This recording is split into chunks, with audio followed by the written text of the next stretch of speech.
Volvimos entonces en relación a la materia que estamos chequeando. Recordemos que estamos revisando las materias vinculadas a la preparación y confección del libro Food, que es un libro obligatorio de acuerdo a normas tributarias que están contenidas en la resolución 2154 del año 91 y que obliga a preparar este registro y se hace patente la obligación de hacerlo, más aún en la preparación y confección de la declaración anual de impuesto a la renta, formulario 22, recuadro número 6. Entonces, como ya habíamos anunciado, nosotros vamos a revisar algunos talleres. Les pido que tomen el caso número 1, que es el caso de un empresario individual. El caso tiene un montón de detalles que los vamos a ir revisando. Vamos a leer el caso en conjunto y yo les voy a ir haciendo algunos comentarios, y ustedes también me gustaría que plantearan sus dudas en lo que se refiere al planteamiento del taller y luego a la solución que también está disponible en la plataforma digital. Lo que tenemos que decir es que la información que está en el planteamiento del taller es información que ya está validada, o sea, tenemos gran parte del trabajo hecho. Es decir, ya se prepararon los estados financieros, se cerraron, los valores están allí. Y por otro lado también se preparó el libro, la RLI. Entonces, con esos datos conocidos, nosotros tenemos que concentrarnos solamente en tomar esa información, interpretarla y codificarla y llevarla al registro Food. Ese va a ser nuestro plan de trabajo. Entonces voy a poner a la vista vamos a hacer una mezcla así, ahí. Y bueno, el caso es del señor Estiloso, es un empresario individual. Tenemos que tiene cuentas de ingresos y unos gastos. Entre las cuentas de ingresos que él tiene ingresos por ventas de comercio, intereses por depósito a plazo, otros ingresos, tiene ingresos por arriendo de inmueble tipo de FL2, tiene ingresos por concepto de inmueble tipo de arriendo de inmueble no agrícola. Aquí hay un detalle, ¿eh? Por ejemplo, primero, el inmueble tipo de FL2 de una persona que es empresaria individual,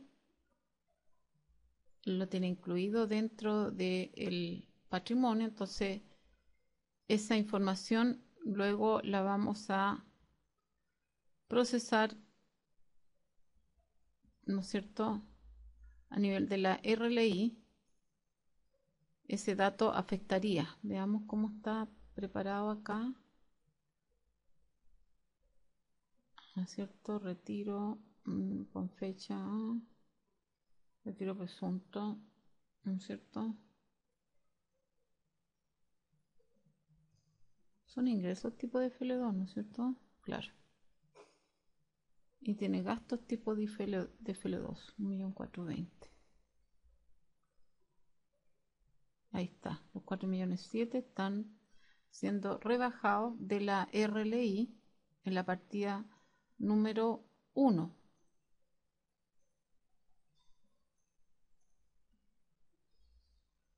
Entonces, ahí está el efecto de ese valor.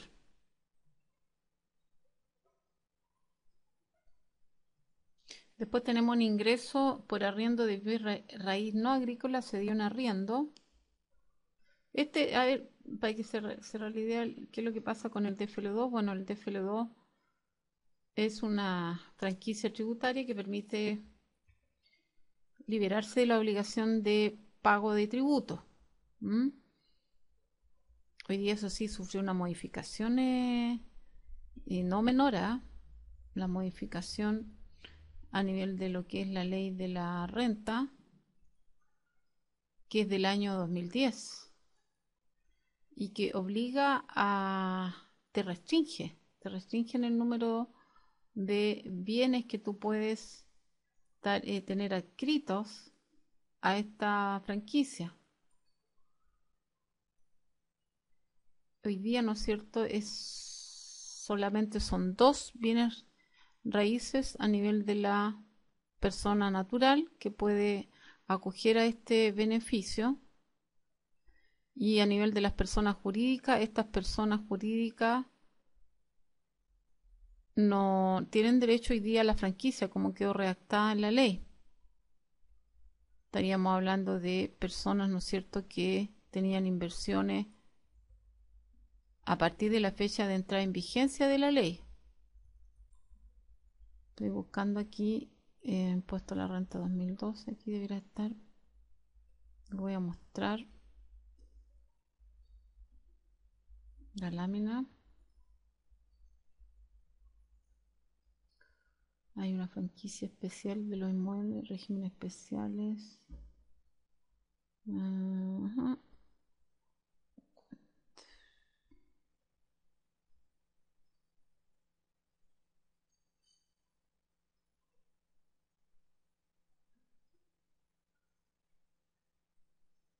Aquí están los de FL2.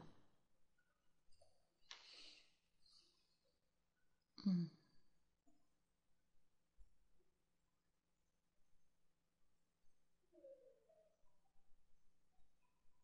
Mm.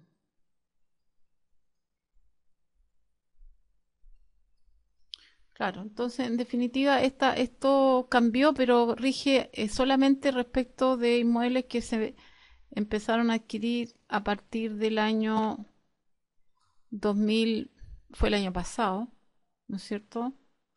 A partir de noviembre del año 2010 aproximadamente entró en vigencia fuerte la norma. Entonces hay restricciones en ese sentido.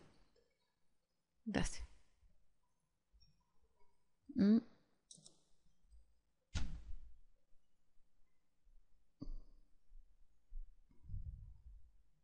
De todas maneras, sería interesante tener a la vista la circular, ¿eh? Legislación, para que la tengan como fuente de referencia. Esta circular me parece que es del 2010, que habla de una serie de modificaciones. Por aquí debería estar. Esta es la que...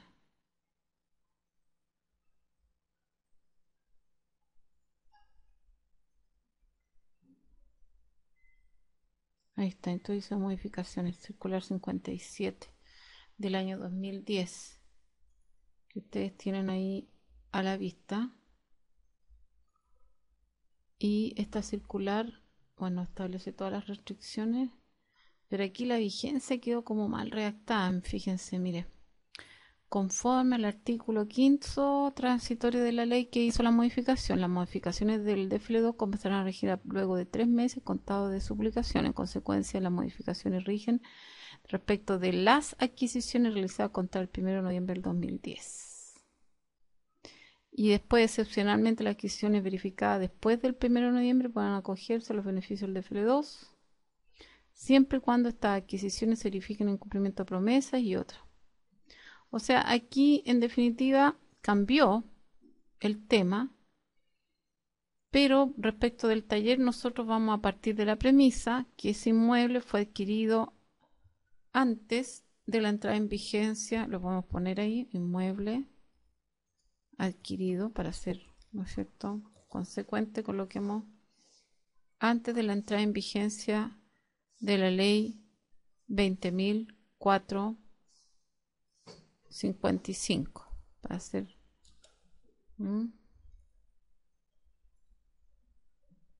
cierto, antes de la ley 20.455, y ahí nos liberamos. Por eso le dimos el tratamiento de un ingreso no renta. Pero entonces, si esta persona, el señor Estiloso, hubiera comprado el inmueble de FL2 y lo tiene en el casco de una empresa adscrita al régimen general de tributación a partir de noviembre del año 2010, no tiene derecho a la exención de pago de tributo.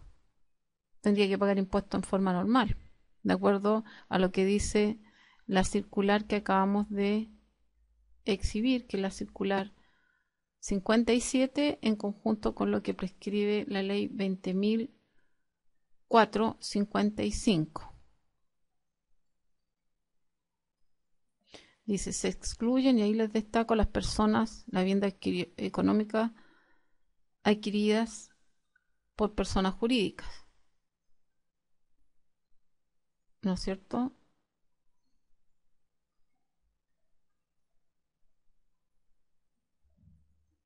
Bueno, habla de personas jurídicas también, ahí dice, pero una persona natural es un empresario individual, no es que no tenga personalidad jurídica, pero está como al filo de la ley, ¿eh? Bueno, dejémoslo ahí, dice persona jurídica. La exclusión de personas jurídicas alcanza todos los beneficios. O sea, en suma, podríamos estar diciendo de que, como la ley habló de personas jurídicas y este es un empresario individual, podría estar fuera. O sea, igual le correría la liberación respecto de los bienes que solamente puede tener un tope de 2 bienes raíces por persona natural. ¿Entiende? No sé si está claro lo que acabo de plantear.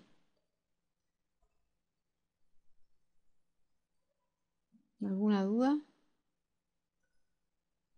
O sea, en de suma, el DFL2, ¿no es cierto? En el casco de una persona, en el casco de un empresario individual, ¿no es cierto? ¿No es cierto? Y adquirido antes de la vigencia de la ley 20.455, ¿no es cierto?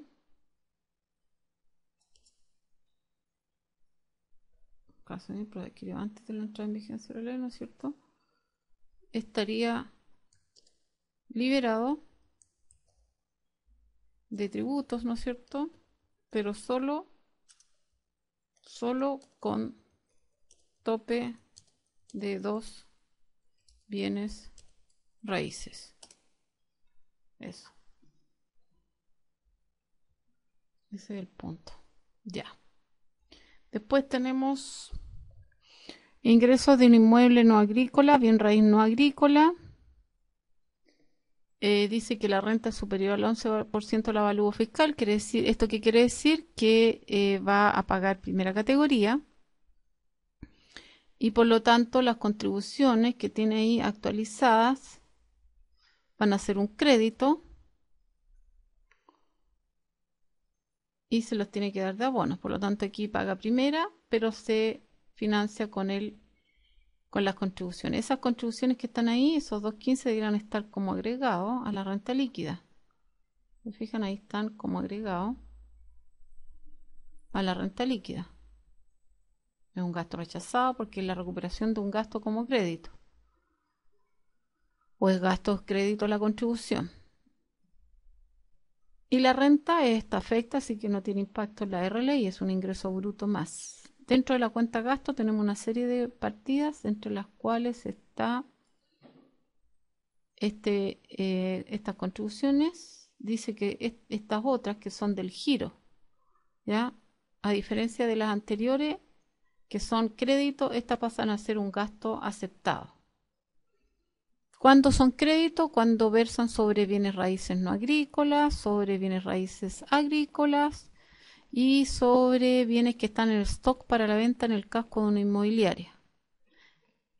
Y en el caso de los bienes raíces no agrícolas, la renta debe ser superior al 11% del avalúo fiscal, salvo que sea SA. en cuyo caso no rige el tope antes mencionado. Bueno, la provisión esta que está aquí, que es una provisión, se agrega a la RLI, es un gasto rechazado, ahí está, provisión. Y tenemos, en virtud del artículo 31.2, gastos tipo inmueble de FLE2, como no tributa la renta, tampoco el gasto es aceptado. Así que ese gasto debiera agregarse a la RLI, por ahí está, gastos tipo de FLE2, ahí está. Y después tenemos una pérdida por venta de acciones acogidas al artículo 107 y o 18 ter. En este caso estamos en presencia, ¿no es cierto?, de una transacción que cuenta con una franquicia tributaria de exhibición total de los impuestos y tributos, pero la diferencia es que aquí es pérdida. Así que como tal, esa pérdida pasa a ser un gasto rechazado porque tampoco se hubiera tributado en el evento que hubiera sido utilidad. Por lo tanto, ahí ese gasto rechazado debería estar agregado. Ahí está. 4.000.003.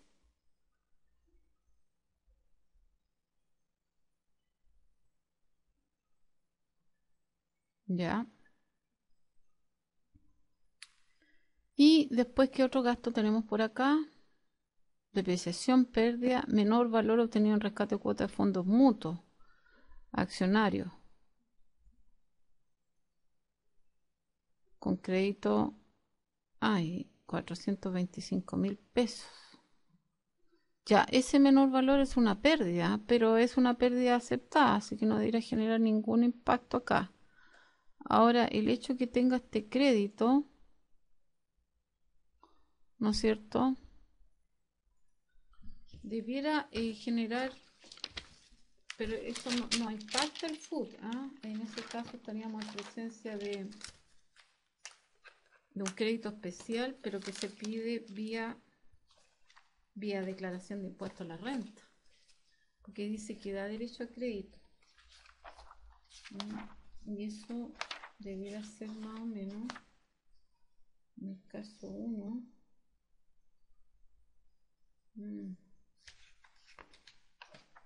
claro, no, eso va bajo cuerda. Veamos, aquí está el formulario, tengo el formulario 22 a la vista. Vamos a buscarla, el artículo 4, ahí está. Deberán registrarlo en la línea 50 en el código 768 del formulario 22. O sea, no afecta la preparación y confección del food, pero sí implica la devolución. Ahora, esto es menor valor, es pérdida. Así que si hubiera sido utilidad, habríamos anotado ese valor en el código que les comenté. Como es pérdida, no hay nada que hacer. Se perdió el crédito, nomás. Pérdida. Tiene que haber utilidad para que tengan derecho a ese crédito especial. Pero el menor valor es un gasto aceptado. Como estamos viendo, no tiene impacto en la preparación y confección del food, ni tampoco en la preparación y confección de la RLI. Aquí está la RLI con los ajustes que ya comentamos, los explicamos uno por uno. Luego vienen unos retiros que vamos a ver cómo los vamos a tratar. Y luego tenemos el impuesto a la renta, cómo se pagó, y el food del año pasado. Ahí está, ¿no es cierto?, identificado, cuál es el monto y etcétera. Ya, ¿qué hacemos ahora? No sé si hay alguna duda.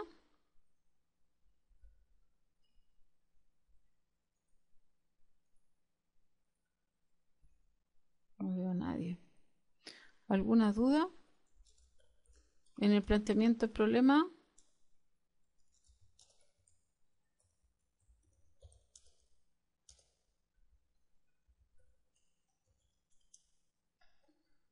No, si no hay duda, entonces veamos cómo queda la resolución.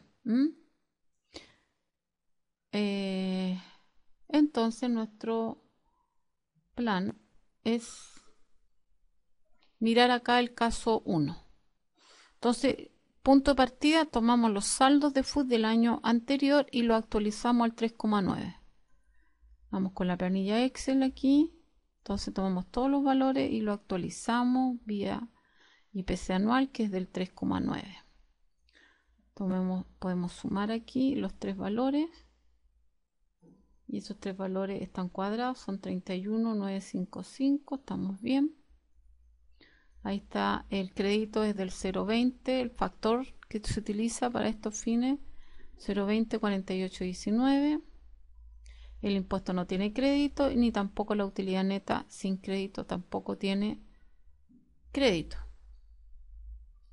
Rebajamos luego, de acuerdo siguiendo la estructura del metodología del FUT, rebajamos los gastos rechazados y pagados, que aquí yo lo pongo en rojo para hacer la distinción que estamos en presencia de partidas que implican que son salida, como nosotros habíamos revisado en la lámina conceptual, más salidas a nivel del FUT.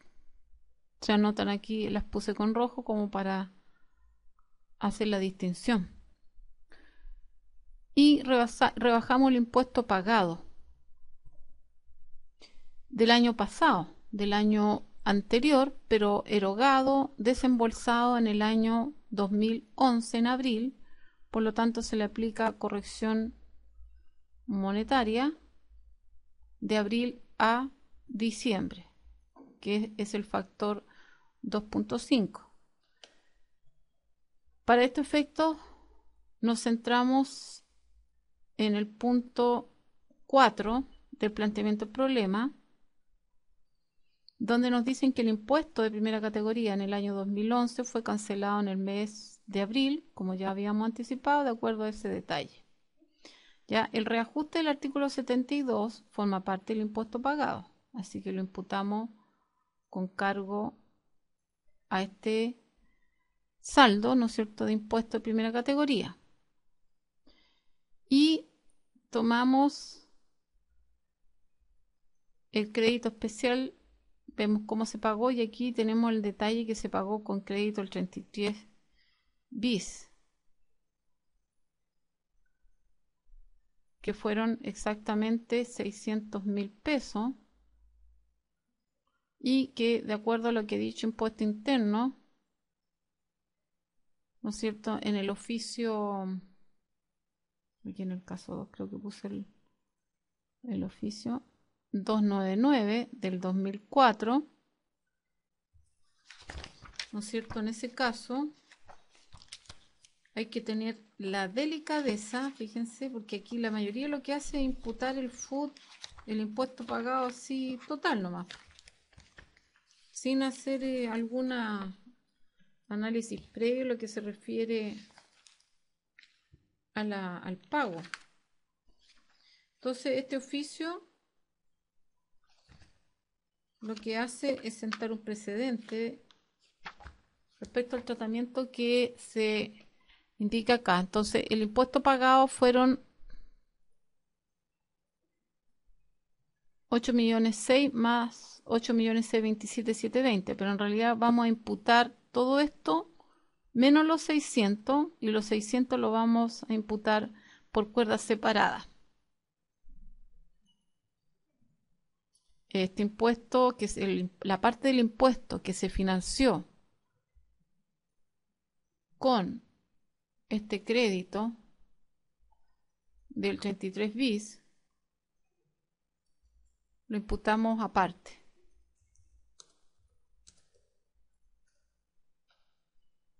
Y le aplicamos el factor anual. Y el resto, que suman 8.027.720, 8.027.027, claro, porque eran los 600, se lo restamos. Lo imputamos directamente como impuesto pagado. En suma, ¿cuánto vamos a certificar en la DJ 1893? 8.228.413. Y este valor que está un poquito más abajo, que es la parte del impuesto financiado con este crédito, lo debemos codificar en un código 624 y por lo tanto no tributa, no va a la DJ y ahí muere en el FUT. ¿Estamos? Y la diferencia entre el valor imputado nos da un delta, que son 83.000, que Impuesto Interno ha dicho que es utilidad sin crédito, susceptible de ser imputado y con una antigüedad de abril del 2011. Es decir, es más antiguo que la RLI del año. Con eso quedamos con el crédito, con el impuesto ahí cuadradito, son 2303, cuadra, 23 contra 23 acá abajo, nuestro crédito. Incorporamos la RLI, que ya era un dato conocido, lo miramos acá, 79,5. Tomamos ese dato conocido, lo incorporamos al FUT, descomponemos la utilidad neta con crédito y sin crédito y depuramos este registro, ¿no es cierto?, de aquellas partidas que forman parte de mi RLI pero que corresponden a retiros por concepto de gasto rechazado y pagado.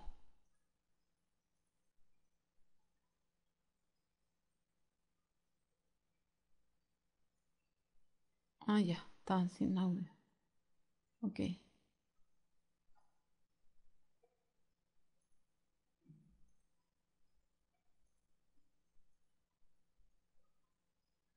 Vamos a quedarnos en los talleres ahora. Para que vean bien los talleres. Ya.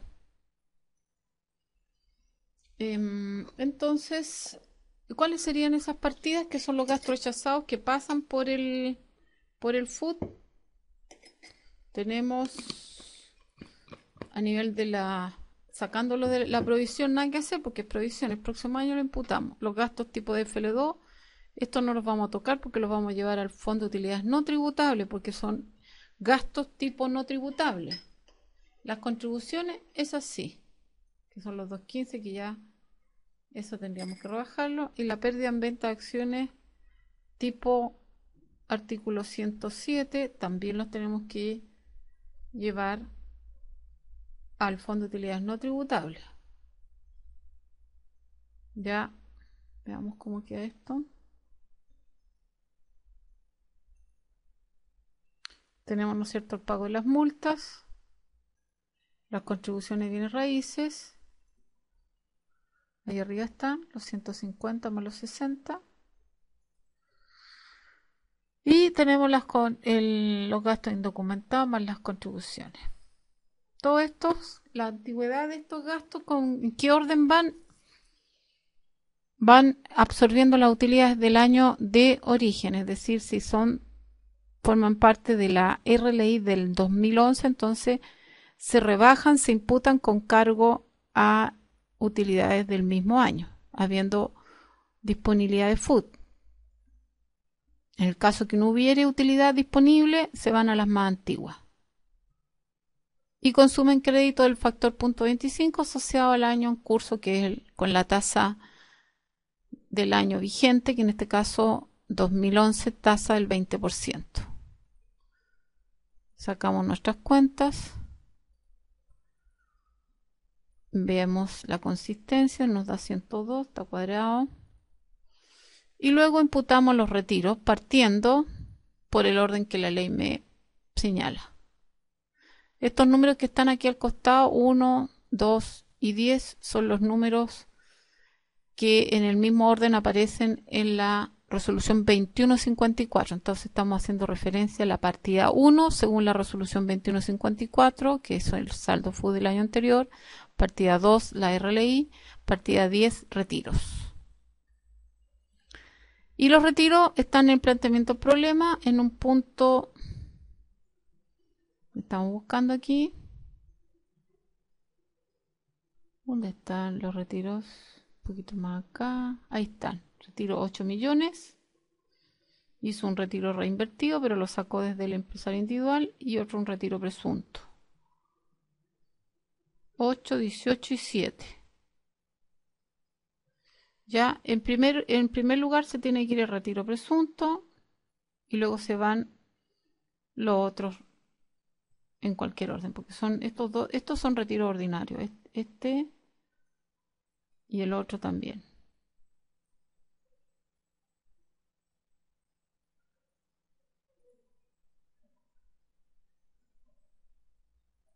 Ah, ya, ahí que hay una duda. Ah, ya, los 83.587. ¿De dónde salen? Ya, es por el efecto de la corrección monetaria. ¿No es cierto? Lo que pasa es que es por diferencia. Lo que pasa es que aquí el impuesto imputado, que está con rojo, o sea, consumo, rebaja, salida, no es entrada, se imputa con el IPC al 2,5. Pero se imputa la columna utilidad impuesto de primera categoría que fue reajustado al 3,9. En el fondo es la diferencia de IPC, 3,9 versus 2,5. ¿Te fijas? Entonces la diferencia nos da un 5, un 0,5, 1,4% de diferencia, ¿no es cierto? Y esa diferencia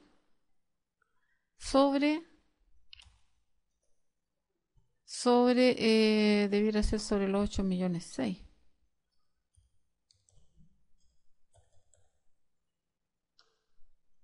De ahí surge.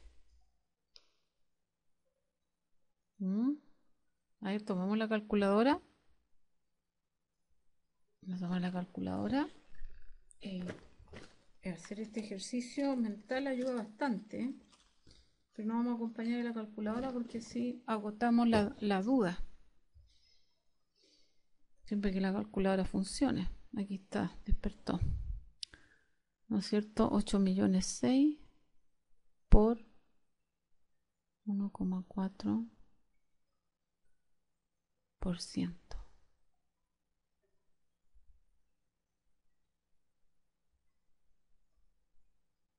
No son 8 millones 6, son 8 millones 27. 0,27, ¿eh? Histórico eran 8,027, 720. Sí, ahí deberá dar 4%. Ahí está. ¿No es cierto?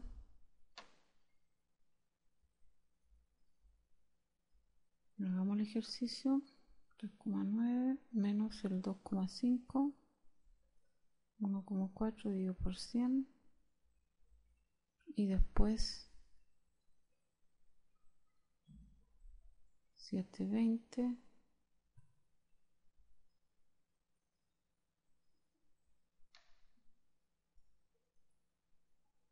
claro, ¿no es cierto? Es por efecto de la diferencia. Ahora lo otro sería tomar los 83 y ahí son 83.587 sobre 8027. Me da el...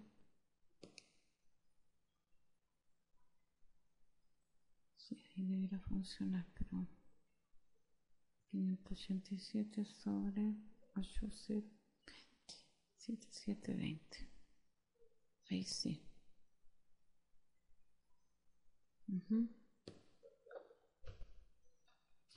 Tiene que ser sobre los 8.027.000, porque como en este caso hay una imputación fraccionada del impuesto de primera categoría pagado, es sobre eso. Sí, corrijo. ¿No es cierto? Ya. Ahora, estábamos aquí en el tema de, mirando acá, los retiros presuntos en primer lugar se van a las más antiguas, que eran con tasa del 17%, le aplicamos el 0,20, 48,19, y luego los retiros habiendo utilidad suficiente, no hay problema. Los 8 millones alcanzan a cubrir, se cubren con los 22, consumen crédito del 0,20 y la reinversión, que era por 18, consume la diferencia que les falta, que está disponible, y ahí en lo que se refiere al orden de imputación, respetamos el orden de prelación que la ley señala, comenzando por las más antiguas, consumimos los del 17, en antigüedad seguirían las utilidades netas sin crédito que tienen disponible 245.000 pesos y fracción que no tienen crédito, y los 3 millones sería lo que faltaría para completar los 18.270.000. Este último valor que está ahí sale por diferencia, y ese valor tiene derecho a un crédito del factor .25 o tasa del 20%, porque se lleva utilidades del mismo año. Entonces, aquí el crédito se aplica, entonces solamente sale por el 0,20, 48,19 de 14.158.000 y el 0,25 sobre 3.866.329. Y luego sacamos las cuentas finales, quedamos con un crédito, o sea, un FUT de 75.208 contra un crédito de 14. Y esos 59.308 tenemos que entrar a codificarlo. Podemos validar si estos saldos están buenos y ponerle a esos 59, sacarle el factor .25 para saber si esta cosa anda más o menos bien, y nos damos cuenta que coinciden los valores con lo que tenemos disponible. Entonces estaríamos en la senda correcta de la resolución del taller.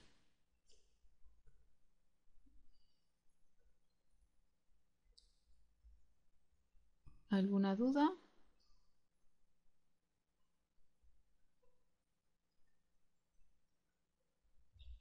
¿Pregunta? No hay pregunta. Bueno, lo que correspondería ahora sería codificar todo este recuadro. Ya lo vamos a codificar con el formulario recuadro número 6 a la vista, y vamos uno por uno asignándole el valor que corresponde de acuerdo a lo que he dicho, impuesto interno. Entonces partimos por los saldos de FUT disponibles para el año pasado.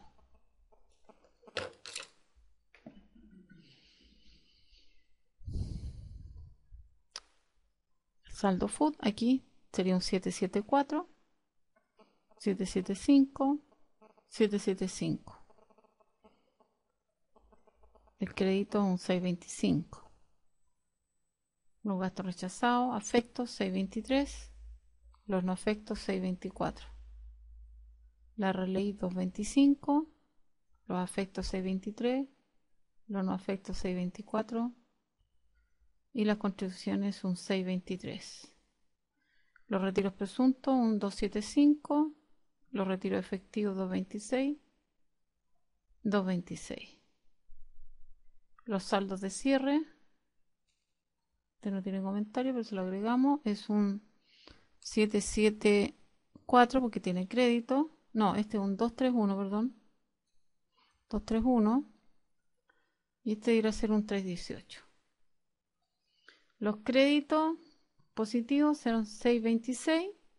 Todo lo que es rojo es normalmente 627. Y el saldo de cierre un 838.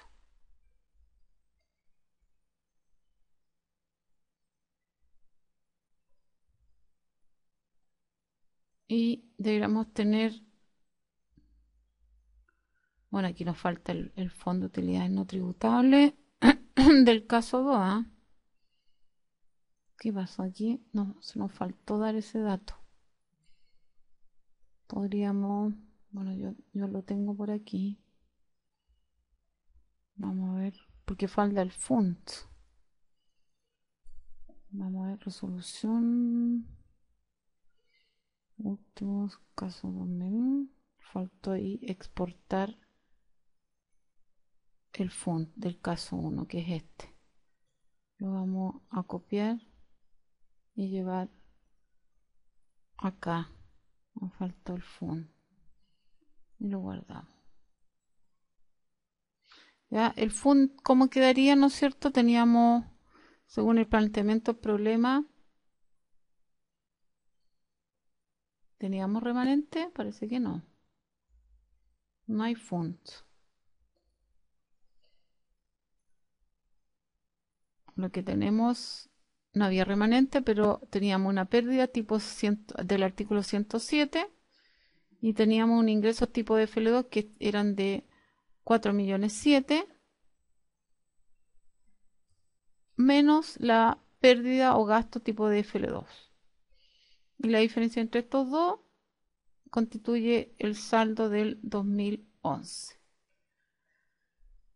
El código 839 del recuadro C consignamos 4.300.000 en el 837 3.200.000 y la diferencia en el código 840.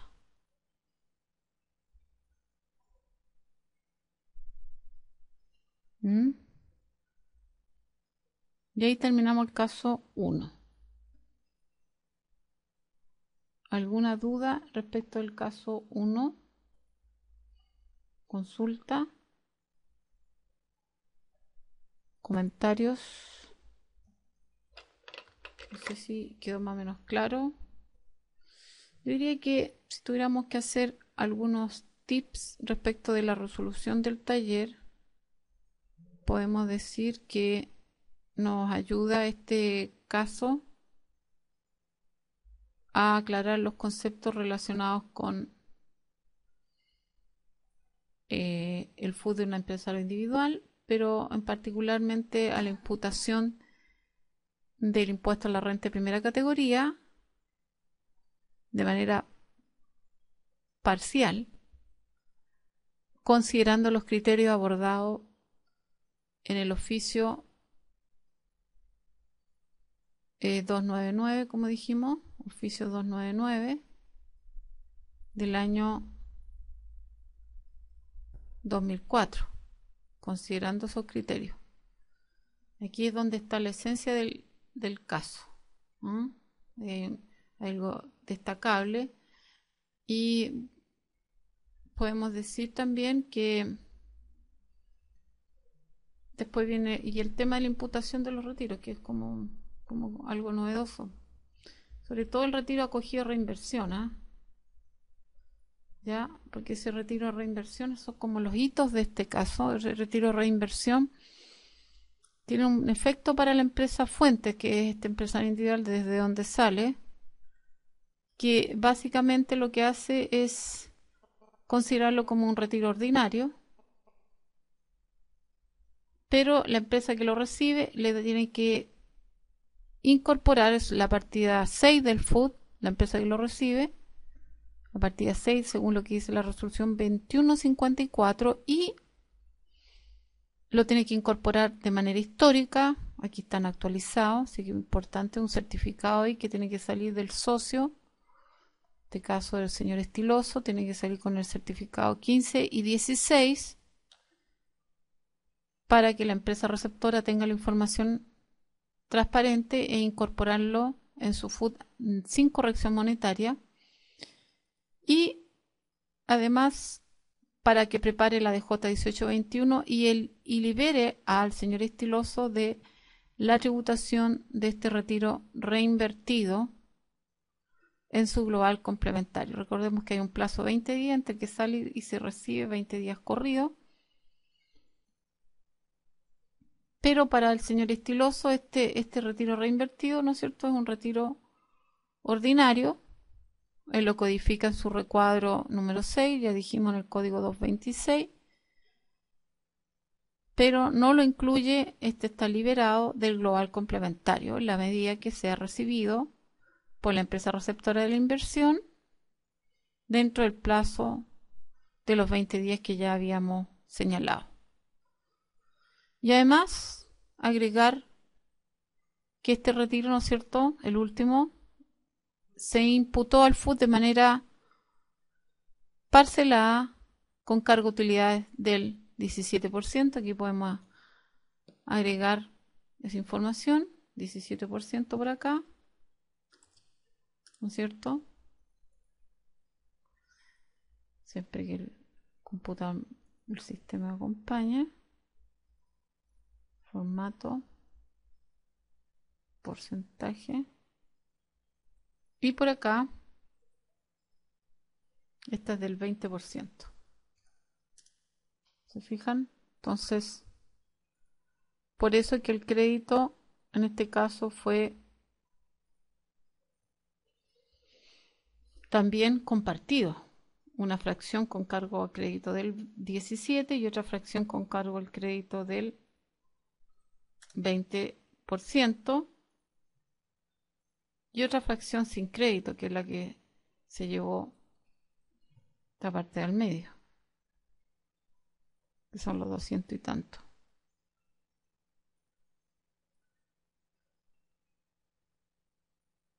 El FUN, ¿cómo queda?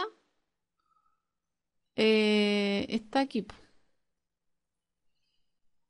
Aquí yo lo agregué, yo no lo entregué como caso resuelto, pero se me fue ahí la hoja, pero aquí está aquí a la vista. No sé si lo ven. Considera las pérdidas tipo 18 TER, porque son utilidades, pérdidas en este caso que no están adscritas a un régimen de excepción tributaria, y considera los ingresos tipo de FL2 menos los gastos tipo de FL2,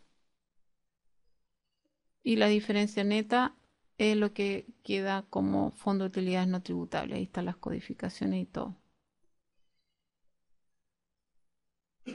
Podríamos hacerle llegar el fondo de utilidades no tributables, podemos subirlo a la plataforma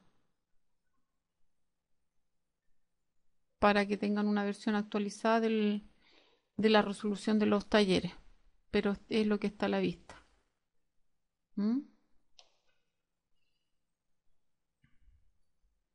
Empresa estilosa, tiene que ser estiloso. Error grave. Ya. Y se fijaron la empresa, el retiro reinvertido lo hizo en la empresa Fashions Limitada. O sea, la persona es, pero totalmente estilosa. O estiloso, a ver, estiloso, parece que es porque parece que es hombre, tiene más plata. Sí, es hombre. Ya. ¿Alguna consulta? Y con eso cerramos el caso número 1. Caso 1 resuelto. Bueno, Alejandro, el único que hace consulta, pero hay más gente conectada.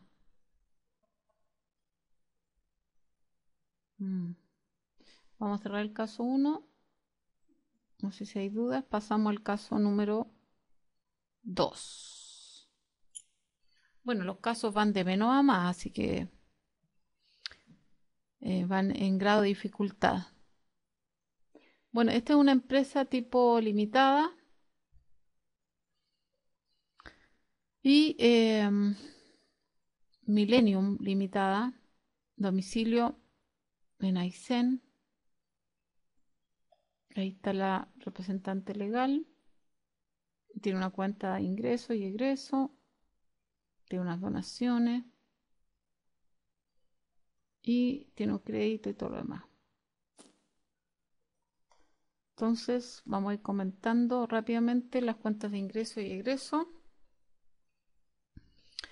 Tiene unos ingresos del giro, así que no hay problema. Intereses por depósito a plazo, lo mismo. Utilidad en venta de pertenencia minera por 45 millones de pesos.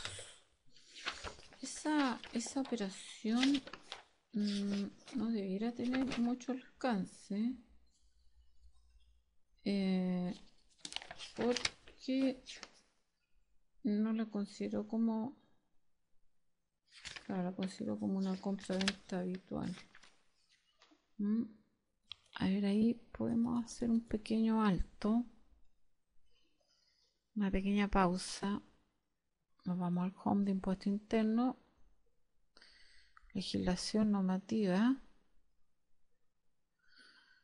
Vamos al administrador de contenidos, ley de la renta,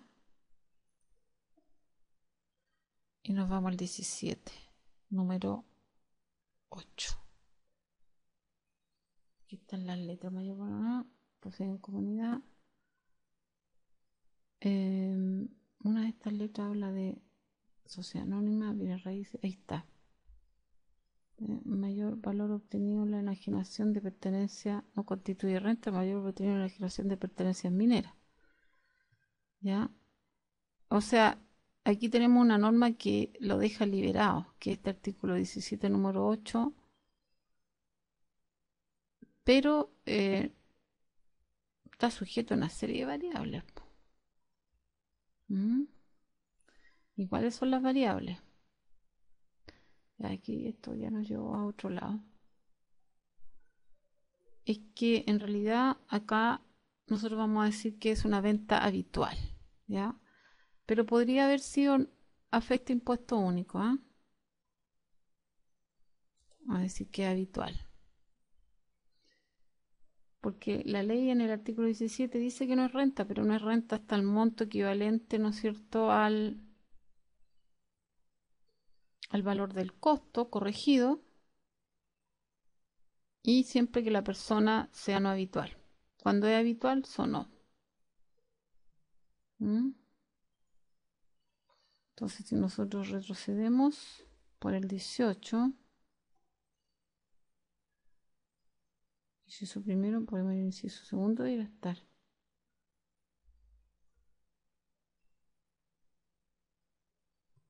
En el 8, inciso primero, 8 letra F, G, H. Uy, que está mal clasificado esto. Aquí está. Un impuesto único que afecta a la operación, inciso primero, número 8. Ya, ahí está. Pero no dice mucho. Bueno, pero debiera ir por... Nosotros dijimos que esto estaba en qué letra, la venta de pertenencias mineras. Dijimos que estaba... Fue aquí, número 2. Número 8. Ahí está.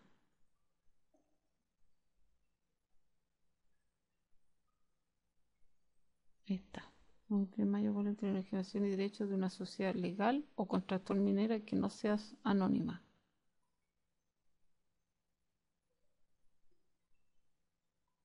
Sociedad. De aquí, ¿qué es lo que teníamos? Veamos de nuevo el caso.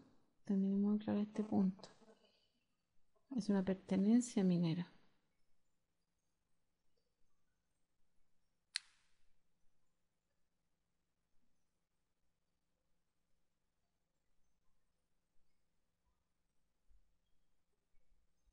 Ahí está la pertenencia minera. La letra C.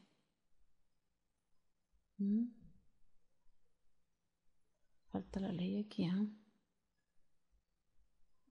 Vamos a poner acá.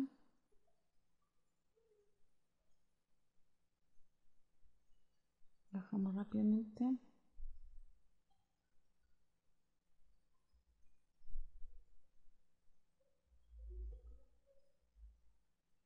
Ahí está, en los casos la letra C. Ya, confirmado. Entonces, en definitiva, si la persona es habitual, tiene que pagar impuestos normales.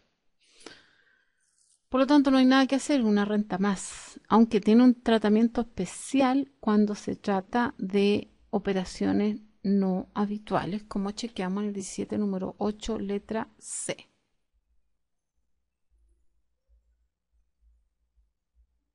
Ya, y bajamos dividendos de fuente chilena, están exentos de primera, así que no va a afectar el FUT. Utilidad en venta de acciones no habituales, no acogida, estas van a ir al FUN, 7 millones 4 debieran deducirse de la RLI que tenemos por aquí. Utilidad en venta de acciones no habituales, ahí están, deducción. El dividendo lo mismo, debería ser una deducción, ahí está el dividendo por 9 millones. Y luego bajamos las cuentas de gasto hasta que encontramos la provisión por año de servicio según contrato todo evento, el gasto aceptado, la donación a la universidad. Esa nos va a dar trabajo.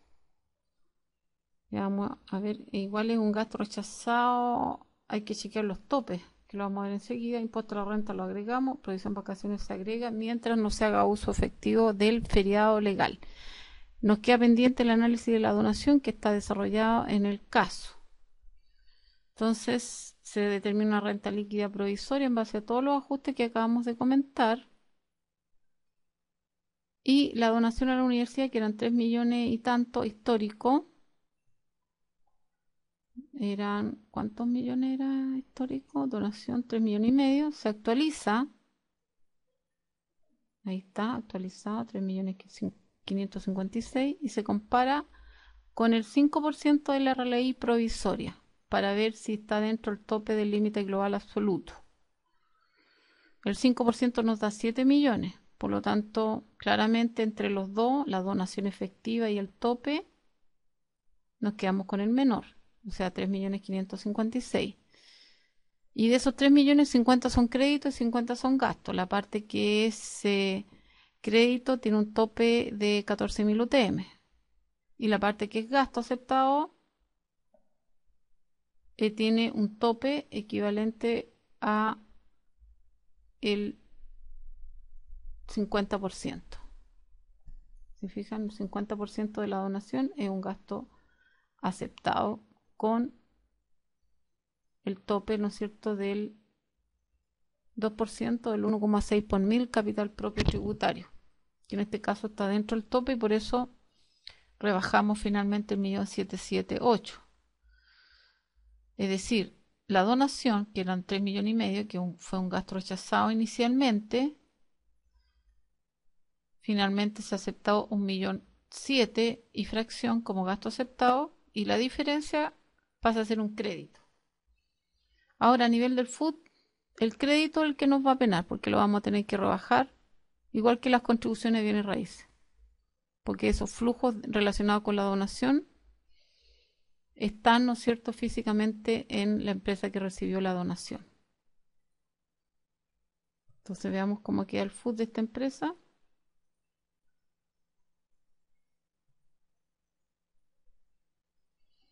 Caso 2.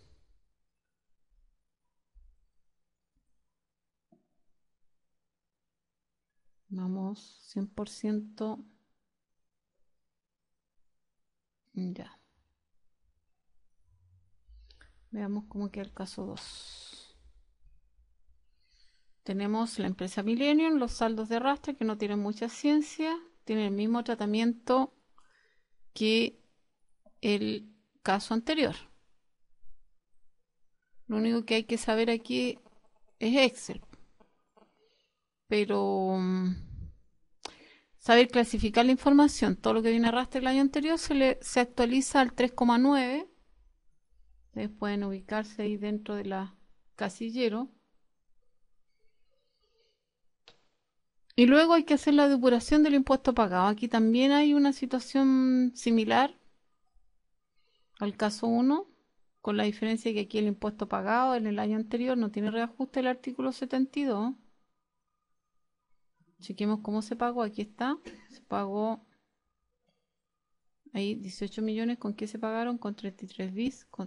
Ese 33 bis es un mismo que estaba en el activo, así que no nos va a afectar. Pero el crédito de la donación a la universidad, 2 millones 4, eso pasó por la RLI. Por lo tanto, cuando preparemos en virtud de este mismo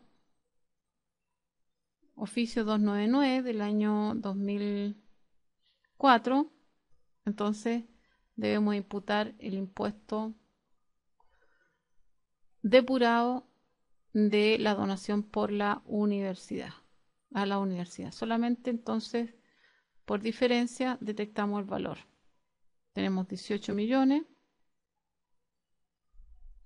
y de los cuales, ¿no es cierto?, 15 millones 6 van al 2,5,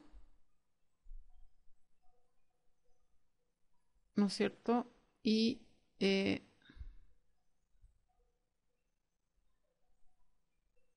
218.400, ¿te fijas?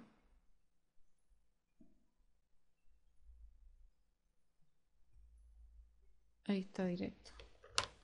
Esto es lo mismo que decir, este valor es tomar los 15.600.000 y aplicarle el factor 1.4 como habíamos explicado en el caso 1.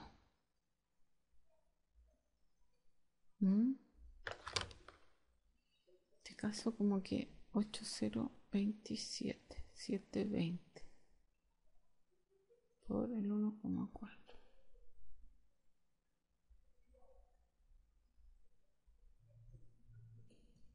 Esto está bien, ¿no es cierto? 3,9.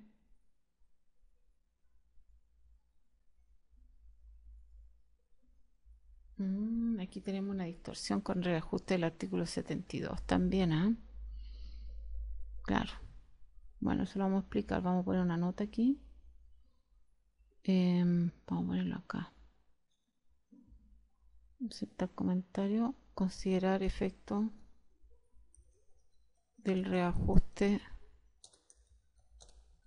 del artículo 72.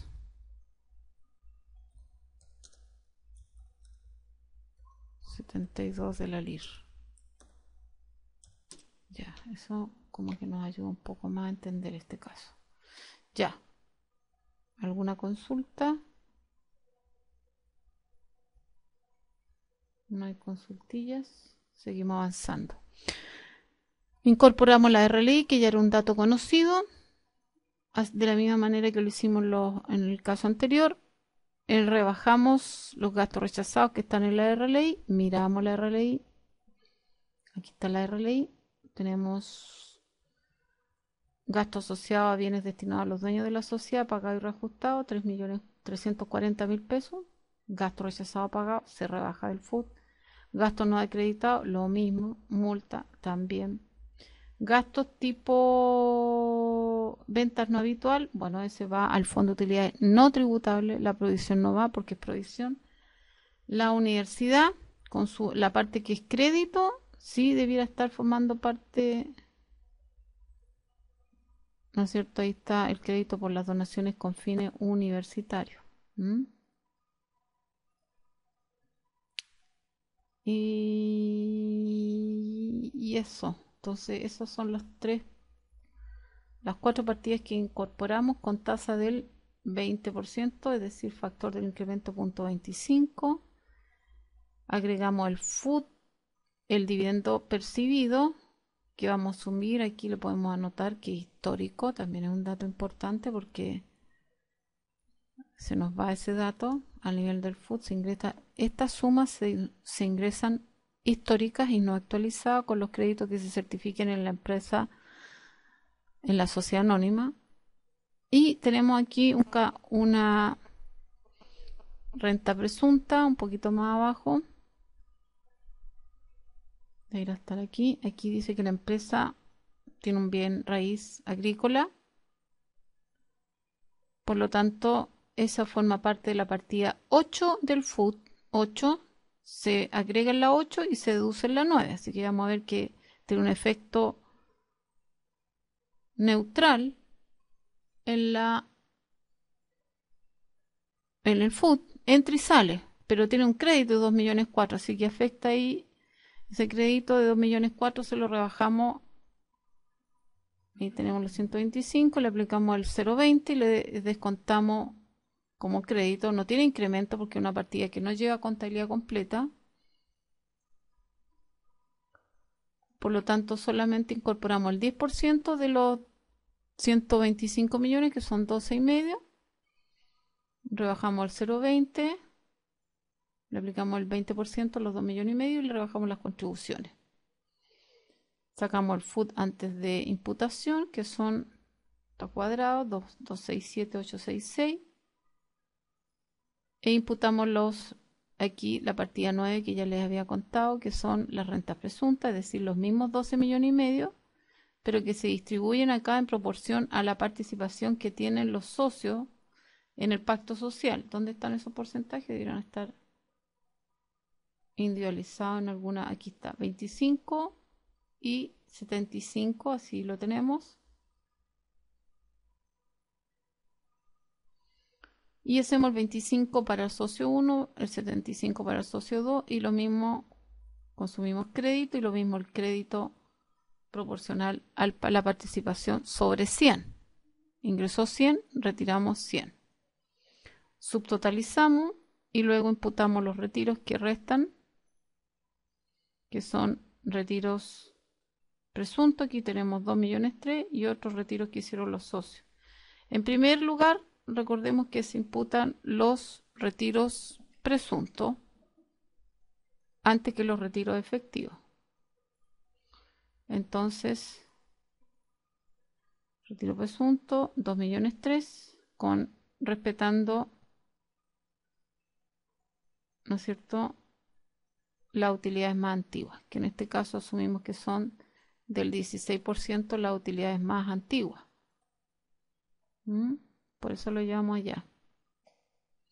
Quizá aquí deberíamos alterar el orden para que quedara más bonito este caso. A ver si podemos hacerlo. Cortar e insertar. Cortar y pegar. No funcionó. Dejémoslo ahí mejor.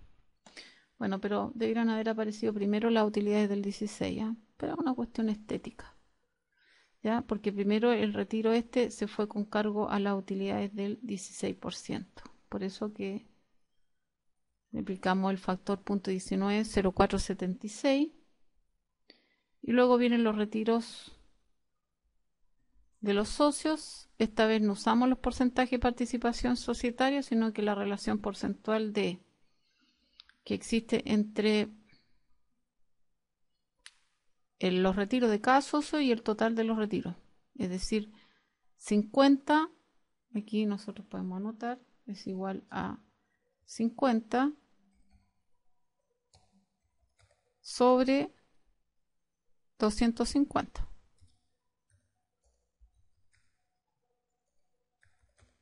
Y ahí llegamos al 20%. Y lo mismo en el segundo caso. Sería igual a 200 sobre 250.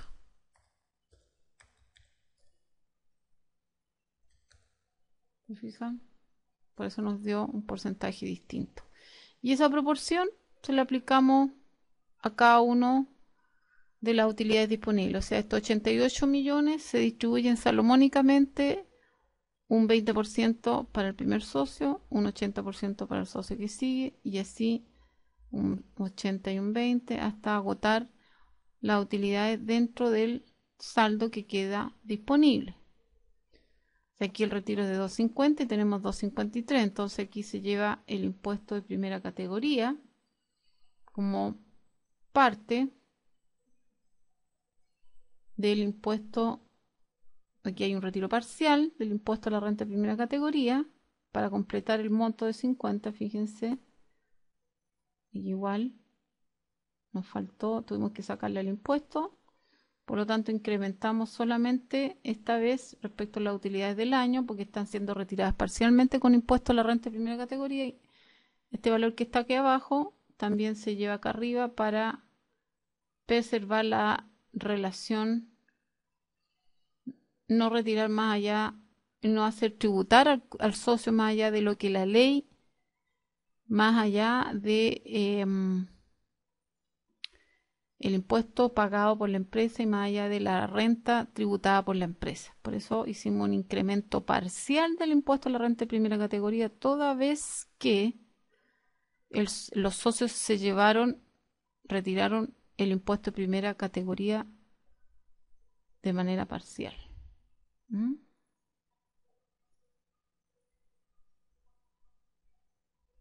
Vamos a entrar en un pequeño receso y regresamos en un ratito más. No sé si hay alguna duda, alguna consulta.